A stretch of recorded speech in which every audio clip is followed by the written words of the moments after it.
Al-aqaribu bin nasab, watu wa karibu yako kwa nasaba ni akina nani? Watu walio karibu yako kwa nasaba, yani kwa kuzaliwa. Kwanza al-ummu, kwanza ni mama.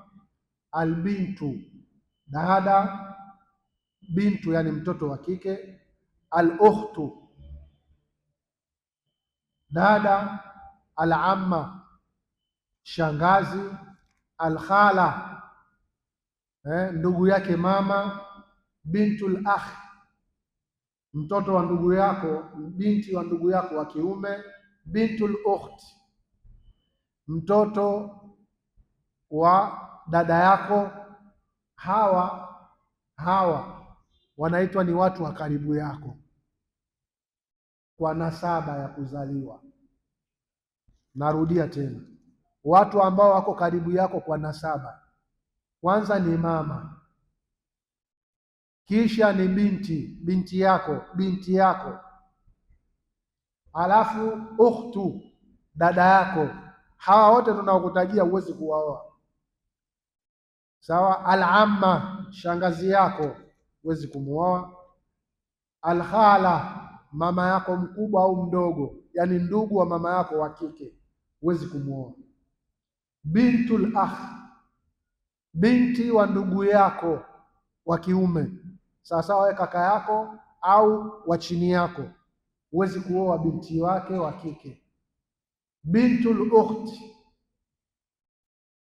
mtoto wa dada yako, sawasawa, dada yako au mkubwa au mdogo, dada uliozaliwa naye baba mmoja mama mmoja, dada wa baba mmoja, dada wa mama mmoja. Hawa wote huruhusiwi kufanya nini? Kuwaoa. Sasa hao ni watu wa karibu kwa nasaba. Al-aqaribu biradha, walio karibu na wewe kwenye kunyonya, sawa. Al-murdi'atu, ni yule aliyokunyonyesha, yule mama mwenyewe aliyokunyonyesha. Wa kullu ma haruma binasabin, na kila aliyeharamishwa kwa nasaba.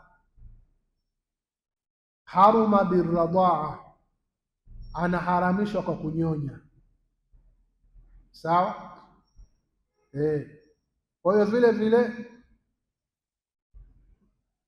mama yake, dada yake, na kama alivyowapanga huko kwenye kuzaliwa na hawa kunyonya, watajipanga hivyo pamoja kwenye familia. Wanakuhusu wewe tu ulionyonya, basi hawahusu watu wengine. Ni kauli sallallahu